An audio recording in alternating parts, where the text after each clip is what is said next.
Hello and welcome back to my YouTube channel. I am SJ with my channel Slab Strike. तो भाई तुम लोग अभी तक सब्सक्राइब नहीं कर रहे, क्यों नहीं कर रहे यार? कर दो, तुम्हारी मेहरबानी है, सब्सक्राइब कर दो, मेरे सब्सक्राइबर थोड़े बढ़ जाएंगे। तो खैर, अगर हम अपनी पहली न्यूज़ की बात करें तो भाई हारिस रऊफ हमारे फास्टेस्ट बॉलर पाकिस्तान के, जो 150 पे बॉल करते हैं और उसके अलावा हमें कोई और बॉलर नहीं मिल रहा था। तो फाइनली उन्होंने कोई एक आधी परफॉर्मेंस दिखा दी है और जिसकी वजह से हम फिर उसको अपने सर पे बिठा लेंगे। इसी तरह होता है, अभी पीछे जो लंदन प्रीमियर लीग हो रही थी वहाँ पे शादाब खान ने भी कोई आउट वगैरह कर दिए थे और वो वहाँ के लीडिंग विकेट टेकर बन गए थे और उन्होंने कह दिया था कि मेरी फॉर्म बहाल हो गई है। और उसके बाद अभी हमारे ये हारिस रऊफ हैं, इन्होंने भी कोई आखिरी ओवर में 9 स्कोर चाहिए था जो इन्होंने डिफेंड कर लिया। लेकिन मसला ये है कि ये जो 9 स्कोर इन्होंने डिफेंड किया ना, इसमें जो इनके सामने बैट्समैन थे ना, वो हमारे प्रो किंग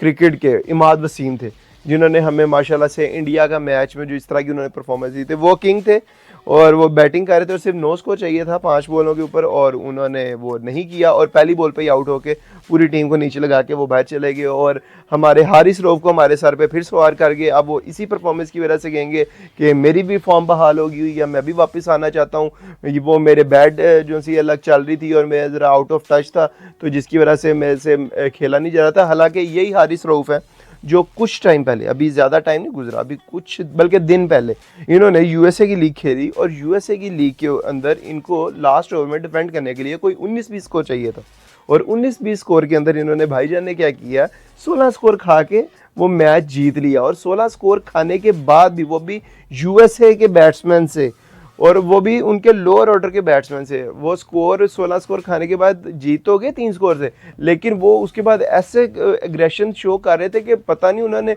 आखिरी ओवर में कोई 2-3 स्कोर को उन्होंने बचा लिया होता है। तो हारिस रऊफ पता नहीं काफ़ी जज्बाती हो जाते हैं या क्यों जज्बाती हो जाते हैं समझ नहीं आती। फास्ट बॉलर हो जाते हैं जज्बाती, मैच में हो जाते हैं, लेकिन वो अपनी परफॉर्मेंस से जज्बात निकालते हैं, अपनी बॉलिंग से जज्बात निकालते हैं, अपनी परफॉर्मेंस से जज्बात निकालते हैं। ये भाई पता नहीं किस फॉर्म में चल रहे हैं कि ये 16 स्कोर खाने के बावजूद उसके ऊपर खुशियां मना रहे हैं और इतना अग्रेशन शो कर रहे हैं कि जैसे पता नहीं इन्होंने कौन सा पहाड़ तोड़ लिया, कौन से इन्होंने ओलंपिक का कोई मेडल जीत लिया। तो हारिस रऊफ भी अब हमारे सर पे दोबारा सवार होंगे और न्यूज़ सुनने में यही आ रही है कि भाई जो हमारे कोचेज हैं उन्होंने भी कह दिया है कि कोई बड़ी सर्जरी ना करो टीम में, तो ये प्लेयर फिर बच जाएंगे और ये हमारे सर पे सवार हो जाएंगे अगर सर्जरी नहीं होगी, क्योंकि हमारे पास नीचे कोई प्लेयर ही नहीं पड़े हुए। और कल की जो न्यूज़ थी कि जिसके अंदर वो कह रहे थे कि बड़े प्लेयर्स को हमारे बांग्लादेश ए के ख़िलाफ़ जो मैच में उतारेंगे, तो बड़े प्लेयर्स आके अब इन्हीं के ख़िलाफ़ खेलेंगे और वहीं पे परफॉर्म वो भी करके और आगे आ जाएंगे कि इंटरनेशनल मैच में कि भाई हमारा भी कोई कसूर नहीं है, हम आउट ऑफ टच थे। ये पता नहीं क्या इतना छोटा सा इन्होंने लाइन को ना एक फ्रेज़ ही बना लिया हुआ है कि यार हम आउट ऑफ टच थे और अब हम फॉर्म में आ गए। और जो हम इनको सेलेक्ट करने वाले हैं वो भी कहते हैं कि अल्हम्दुलिल्लाह, क्योंकि उनके पास कोई और ऑप्शन नहीं है, तो वो भी कहते हैं कि ठीक है बिस्मिल्लाह आप आएँ, क्योंकि हमारे पास कोई और बंदा ही नहीं है। साजिर जब कोई और बंदा ही नहीं होगा तो फिर इन्हीं लोगों को आगे लाना पड़ेगा। और अगर नीचे कोई परफॉर्म करने वाला भी है, उसकी कोई ऐसी शायद अप्रोच नहीं है, कोई उसकी ऐसी वो सिफारिश नहीं है कि जिसकी वजह से वो आगे नहीं आ पा रहा है, या आई थिंक कि वो इतने काबिल भी नहीं है कि वो इस जगह पे नहीं आके खेले। क्योंकि साफ ज़ाहिर है जब आपने इंटरनेशनल लेवल पे आके खेलना है, अब जिस तरह आजम खान वगैरह थे, साइम अयूब वगैरह थे, यही लोग कैरिबियन प्रीमियर लीग में जाके भाई 9 लुक शॉट्स मारे थे और वो इनके छिके हो रहे थे। और उसी जगह के ऊपर जब हमारे पाकिस्तानी टीम में ये सिलेक्ट हुए और वहीं पे जाके खेल रहे थे जहाँ पे ये कोई 3-4 सीजन से क्रिकेट खेल रहे हैं, वहाँ पे जाके ये फ्लॉप हो गया। अब हमारे भी यहाँ पे ऐसे ही है, जितनी भी हमारी फर्स्ट क्लास के अंदर पिचेज़ हैं वो सबकी सब डेड हैं। अगर डेड पिचेज़ के ऊपर अगर वो परफॉर्म कर रहे हैं तो उसके बाद जब वो इंटरनेशनल लेवल पे आएंगे और जब वो इंग्लैंड या ऑस्ट्रेलिया में जाके खेलेंगे तो साफ ज़ाहिर है कि वहाँ पे जाके वो फ्लॉप ही होंगे। तो ठीक है, हर बंदे का वही लगा हुआ है तो ठीक है, लगा रहे। तो अगर इससे के अलावा हम आगे पाकिस्तानी क्रिकेट से रिलेटेड न्यूज़ की बात करते हैं तो भाई अभी मैं 1-2 दिन पहले तुमसे वीडियो में बात कर रहा था कि सबसे अच्छा ना अभी जो प्रीवियस हमारे कैप्टन या प्रीवियस हमारे प्लेयर्स गुजरे हैं ना, जिनको रिस्पेक्ट मिली है क्रिकेट की वजह से, तो उसके अंदर पहला नाम अगर ना हो तो दूसरे नंबर पे तो ये नाम आता ही आता है, वसीम अकरम। यार ये बंदा जो सा है ना, वाकई अपनी इज्जत को ना इकट्ठा करके ना एक साइड पे लेके बैठा हुआ है और इसे पता है कि पाकिस्तानी टीम की किसी भी टाइप की कोचिंग या पीसीबी में आके किसी भी टाइप का ओहदा लेना ना, सवाए बेइज्जती को और अपने गल पड़वा लेने के ना और कुछ भी नहीं है। और वही उन्होंने इस बार फिर दोबारा किया। उनको फिर ऑफ़र की गई थी पीसीबी की तरफ से कि आपको हम ये कोई ओहदा देते हैं, कोई कंसल्टेंट का, कोई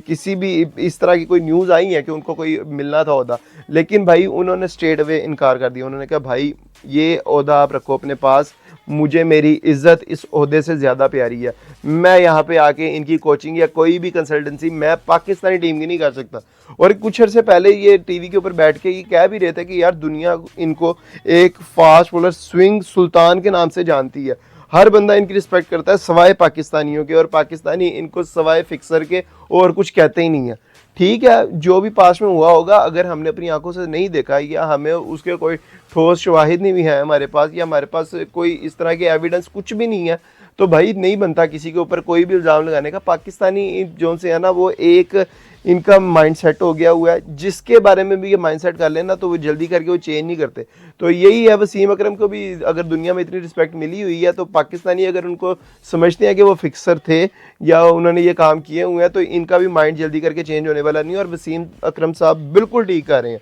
वो बजाय के लोगों को कि नहीं यार मैं नहीं हूँ ऐसा, मैं नहीं हूँ ऐसा, वो लगे हुए हैं अपनी एक जगह पे। वो कहते हैं तुम लोगों ने जो बोलना है ना बोलते रहो, मैंने इस तरफ आना ही नहीं है कि तुम्हें कोई और गंद करना टीम ने, लेकिन नाम आना सारा इन प्लेयर का। अगर इनकी इज्जत बनी हुई है ना, तो वो इस गंद में आके क्यों पड़ेंगे और अपनी बनी बनाई इज्जत को क्यों ख़राब करेंगे। तो मेरी तरफ से तो जो उनका ये डिसीजन है उसके ऊपर उनको वेल डन है, थम्स अप है कि भाई आपने बहुत अच्छा डिसीजन लिया, अपनी इज्जत आपने बिल्कुल बचा के रखी है। और आगे आने वाले दिनों में देखते हैं कि आप पाकिस्तानी टीम क्या करेगी। उम्मीद तुम ना रखना, बांग्लादेश से अगर जीत भी गए तो कोई इतना पहाड़ नहीं तोड़ेंगे, कोई ओलंपिक्स का उनको भी गोल्ड मेडल नहीं मिलने वाला। तो आज के लिए इतना ही। अगर अभी तक मुझे बर्दाश्त कर रहे हो, मेरे चैनल के साथ जुड़े हुए, तो चैनल को लाइक कर दो, शेयर कर दो, सब्सक्राइब कर दो। नेक्स्ट वीडियो तक के लिए अल्लाह हाफिज़।